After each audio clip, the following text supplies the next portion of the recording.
बिस्मिल्लाहिर्रहमानिर्रहीम। अस्सलामुअलैकुम वरहमतुल्लाहि वबरकातुहू। दोस्तों, आज हम ज़िक्र कर रहे हैं अज़ाब कब्र का। तो सबसे पहले मैं दुआ करना चाहूँगी कि अल्लाह ताला हम तमाम मोमिनीन को अज़ाब कब्र से बचा और हम तमाम मोमिनीन को उन गुनाहों से बचा जिनके सबब अज़ाब कब्र मिलता है। या अल्लाह हम सब की मग़फ़िरत फरमा, आमीन या रब्बुल आलमीन। मेरे प्यारे वो दोस्त जो मेरा चैनल फ़र्स्ट टाइम देख रहे हैं, चैनल को सब्सक्राइब कर दें और बेल नोटिफिकेशन को भी ऑन कर दें। तो आइए चलते हैं। बहुत सारे ऐसे लोग हैं जो अज़ाब कब्र को नहीं मानते। वो कुरान पाक से भी हवाले देते हैं और कहते हैं कि कब्र में कोई अज़ाब नहीं होता। हालांकि ये सब उनकी अपनी मनगढ़ंत बातें हैं और इसके अलावा कुछ नहीं। अज़ाब कब्र बरहक है। कुरान मजीद की कई आयतों से अज़ाब कब्र साबित है। इरशाद रब्बानी है, सूरह अल-मोमिनीन आयत नंबर 46। तर्जुमा, वो लोग बरज़ख में सुबह और शाम आग के सामने लाए जाते हैं और जिस रोज़ क़यामत कायम होगी, हुक्म होगा फ़िरौन वालों को माँ फ़िरौन के निहायत सख्त आग में दाखिल करो। बयानुल कुरान।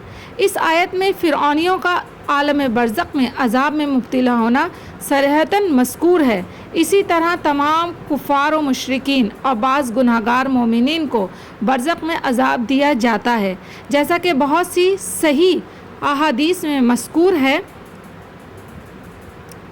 सूरह अल-मोमिनीन, यहाँ तक कि जब पहुँचे इनमें से किसी को मौत कहेगा, ए रब मुझको फिर भेज दो, शायद कुछ मैं भला काम कर लूँ इसमें जो पीछे छोड़ आया। हरगिज़ नहीं, ये एक बात है कि वही कहता है और इनके पीछे पर्दा है इस दिन तक के उठाए जाएं। फिर जब फूंक मारें सूर में तो ना कराबतें हैं इनमें इस दिन की और ना एक दूसरे को पूछेंगे। तफसीर उस्मानी। अज़ाब कब्र के हवाले से अहादीस शोहरत बल्कि तवातर तक पहुंच गई है। अज़ाब कब्र से इनकार सरीहतन कुफ्र और जहालत है।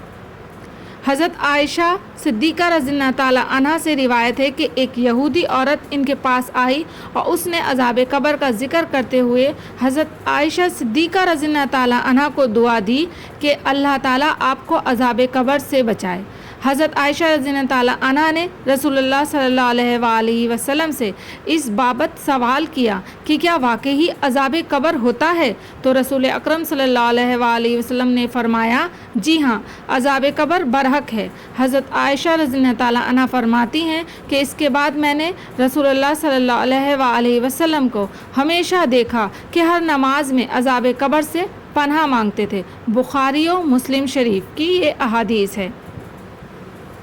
हज़रत अबू हुरैरा रज़ियल्लाहु ताला अन्हा से रिवायत है कि रसूल अकरम सल्लल्लाहु अलैहि वसल्लम दुआ करते और यूँ फरमाते कि ए अल्लाह, मैं तुझसे कब्र के अज़ाब से पनाह मांगता हूँ और जहन्नम के अज़ाब से और ज़िंदगी और मौत के फ़ितने से और दज्जाल के फ़ितने से। हज़रत इब्ने अब्बास रज़ियल्लाहु ताला अन्हा से मरवी है कि हुज़ूर अकरम सल्लल्लाहु अलैहि वसल्लम मदीना या मक्का के किसी बाग में से गुज़रे। इतने में दो इंसानों की आवाज़ सुनी जिनको कब्र में अज़ाब दिया जा रहा था। नबी करीम सल्लल्लाहु अलैहि वसल्लम ने इरशाद फरमाया, इन दोनों को अज़ाब हो रहा है और किसी बड़े काम की वजह से अज़ाब नहीं हो रहा, बल्कि एक ऐसी मामूली बात पर जिनसे बच सकते थे। फिर आपने फरमाया, इन दोनों में से एक पेशाब से नहीं बचता था और दूसरा चुगली करता फिरता था। फिर आप सल्लल्लाहु अलैहि वसल्लम ने एक तर टहनी मंगवाई, फिर इसके दो टुकड़े किए, फिर एक एक टुकड़ा दोनों कब्रों पर रख दिया। सहाबा ने अर्ज़ किया, या रसूलुल्लाह सल्लल्लाहु अलैहि वसल्लम, आपने ऐसा क्यों किया? आपने फरमाया, शायद इन दोनों का अज़ाब इनके सूखने तक हल्का कर दिया जाए। मतलब तर टहनी मतलब किसी दरख्त का कोई टहनी वग़ैरह जो है उससे मुराद है। बाज़ लोगों को समझ में ना आए, तर टहनी मतलब जो ये हरे भरे दरख्त हैं, इनकी एक टहनी का यहाँ ज़िक्र किया जा रहा है। इसीलिए जो है हम सब तकरीबन मुसलमान जितने भी हैं वो सब जब अपनों की कब्रों पर जाते हैं तो गुलाब के फूल लेकर के जाते हैं और वो उनकी कब्रों के ऊपर जो है ना डाल दिए जाते हैं कि वैसे तो अल्लाह ताला हम तमाम जो भी हमारे अज़ीज़ हैं उनकी कब्रों पे अपनी रहमत नाजिल फरमाए, लेकिन बेशक इंसान है, इंसान गुनाहगार है, तो इस वजह से वो गुलाब की जो एक सुन्नत है वो रसूलुल्लाह से ही चली आ रही है कि वो गुलाब के फूल जो है इसलिए ही डाल देते हैं कि जब तक वो ताज़े रहें, तो अगर बिलफर्ज जो कब्र वाला है उसके ऊपर कोई भी अजाब हो रहा हो तो वो कम हो जाए।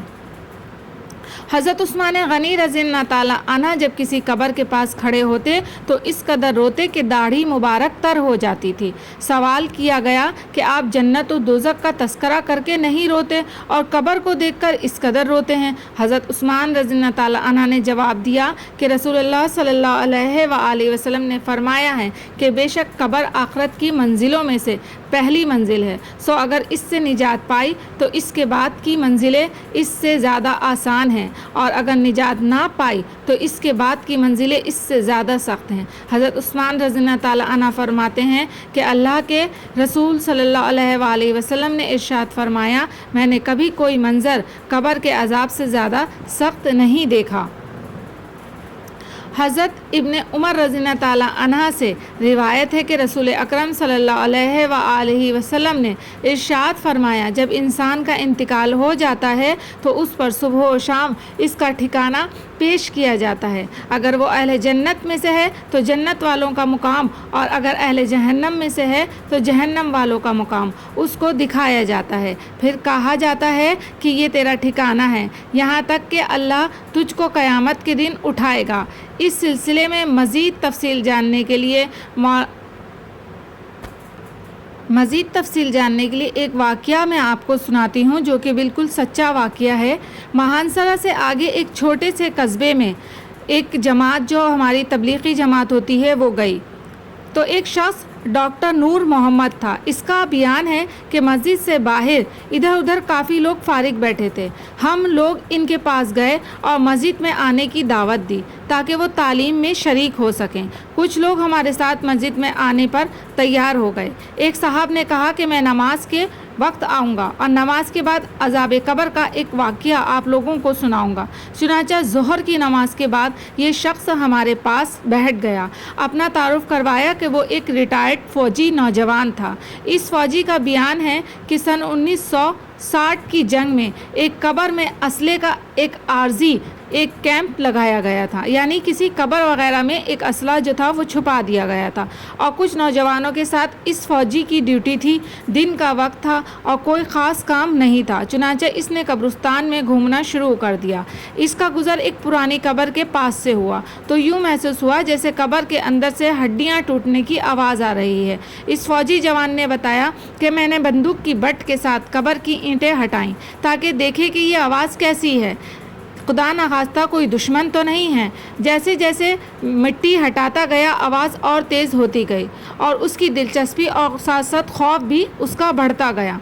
दिन का वक्त था, रोशनी खूब फैली हुई थी, तो इसलिए उसकी हिम्मत थी कि वो ये सब कुछ कर रहा था। क्या देखता है कि कब्र के अंदर इंसानी हड्डियों का ढांचा पड़ा हुआ है और इस पर चूहे की शक्ल का एक जानवर बैठा हुआ है और जब वो मुंह इस ढांचे के ऊपर मारता है तो सारा ढांचा अकड़ जाता है और हड्डियों के टूटने और चटकने की आवाज़ आती है।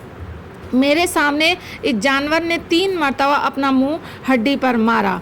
मुझे बहुत तरस आया कि ये जानवर इसको बहुत तकलीफ़ पहुंचा रहा है। चुनांचे राइफ़ल से जब मैंने इस जानवर को मारने का इरादा किया तो वो मिट्टी में छुप गया। थोड़ी देर के बाद वो जानवर कब्र से निकलकर मेरी तरफ लपका और मेरे ऊपर ऐसी दहशत से सवार हुआ कि मैं इसे मारना भूलकर अपनी जान बचाने की खातिर भाग खड़ा हुआ। काफ़ी दूर जाने के बाद मैंने मुड़ के देखा, वो जानवर मेरे पीछे तेज़ी से भागा आ रहा था। करीब ही पानी का एक गड्ढा था। इस जानवर से बचने के लिए मैं इस जोहर यानी गड्ढे में दाखिल हो गया। मैंने पीछे मुड़कर देखा कि जानवर जोहर के किनारे पर आकर रुक गया है और कुछ देर के बाद इसने अपना मुंह पानी में डाल दिया। यकदम पानी खौलने लगा। मैं भागकर जोहर से نکل کھڑا ہوا۔ میری ٹانگیں جل رہی تھیں، بہت جلد سرخ ہو چکی اور آبلے پڑ چکے تھے۔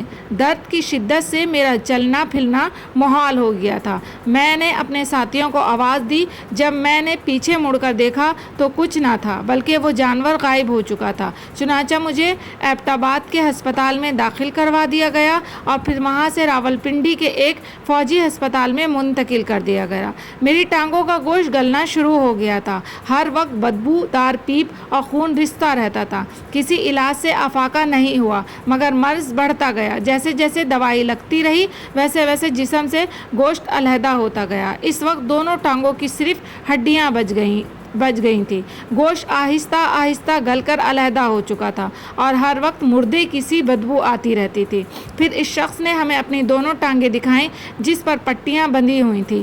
اللہ معاف فرمائے، اللہ تعالیٰ ہمیں قبر اور جہنم کے عذاب سے محفوظ رکھے۔ اس واقعے سے ہمیں یہ سبق ملتا ہے کہ بے شک بعض دفعہ اللہ تعالیٰ لوگوں کی عبرت کے لیے دنیا ہی میں اپنے عذاب کا مشاہدہ کرا دیتا ہے، جیسا کہ اس واقعے میں بھی آپ سب نے ملاحظہ فرمایا۔ اللہ تعالیٰ ہمیں اعمال صالحہ کرنے کی توفیق عطا فرمائے، آمین یا رب العالمین۔